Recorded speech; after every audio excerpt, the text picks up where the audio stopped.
time. It's time to make a deal. A lot of people are dying. মাত্র কয়েকদিন আগেই মার্কিন president Donald Trump ঘোষণা দিয়েছিলেন ইসরায়েলকে পশ্চিম তীর সংযুক্তির অনুমতি দেয়া হবে না। তার সেই ঘোষণাকে ছুঁড়ে ফেলে এবার পার্লামেন্টে পশ্চিম তীর দখলের বিল পাশ করল ইসরায়েলের উগ্রপন্থী দলগুলো। বিলটি পাশের ক্ষেত্রে এটি ছিল প্রথম ধাপ। আইন হিসেবে কার্যকর হওয়ার আগে মোট 4টি ধাপ অতিক্রম করতে হবে একে। পূর্ণাঙ্গভাবে এই বিল পাশ হলে ফিলিস্তিনের এই ভূখণ্ড ইসরায়েলের সঙ্গে সংযুক্ত হবে এবং তাতে কার্যকর হবে ইসরায়েলের সার্বভৌমত্ব। বিশ্লেষকরা বলছেন এটি এক কথায় ফিলিস্তিন দখলের পায়তারা, যা সরাসরি আন্তর্জাতিক আইনের সুস্পষ্ট লঙ্ঘন। আল জাজিরা জানিয়েছে ইসরায়েলের প্রধানমন্ত্রী বেনিয়ামিন নেতানিয়াহু ও তার দল লিকুদ পার্টির বিরোধিতা সত্ত্বেও 120 আসনের নেসেটে 25-24 ভোটে বিলটি পাশ হয়। এক বিবৃতিতে নেতানিয়াহুর লিকুদ পার্টি বলেছে, যুক্তরাষ্ট্রের সঙ্গে লিকুদ পার্টির সম্পর্ক নষ্ট করার উদ্দেশ্যে বিরোধীরা উস্কানিমূলক এক পদক্ষেপ হিসেবে এই বিল পাশ করেছে। নেতানিয়াহুর জোটের অংশীদার জাতীয় নিরাপত্তা মন্ত্রী ইতামার বেন গভিরের নেতৃত্বাধীন জিউইশ পাওয়ার এবং অর্থমন্ত্রী বেজালেল স্মোট্রিচের নেতৃত্বাধীন রিলিজিয়াস জায়োনিজম দলের কিছু সদস্য বিলের পক্ষে ভোট দেন।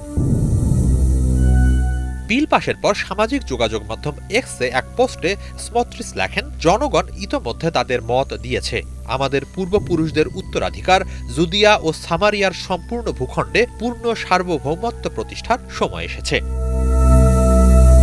বিশ্লেষকরা বলছেন, অধিকৃত পশ্চিম তীর ইসরায়েলের সাথে সংযুক্ত করার অর্থ হল জাতিসংঘের প্রস্তাবনায় উল্লেখিত ইসরায়েল ফিলিস্তিন 2 রাষ্ট্র সমাধানের সম্ভাবনাকে শেষ করে দেয়া।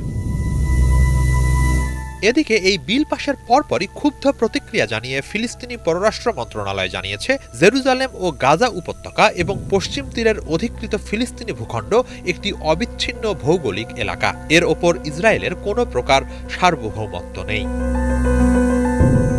তাৎক্ষণিকভাবে এই বিলের তীব্র নিন্দা জানিয়েছে সৌদি আরব, কাতার ও জর্ডান। সবচেয়ে কড়া ভাষায় কাতারের পররাষ্ট্র মন্ত্রণালয় জানিয়েছে, এটি ফিলিস্তিনি জনগণের ঐতিহাসিক অধিকারের প্রকাশ্য লঙ্ঘন এবং আন্তর্জাতিক আইনের প্রতি চ্যালেঞ্জ।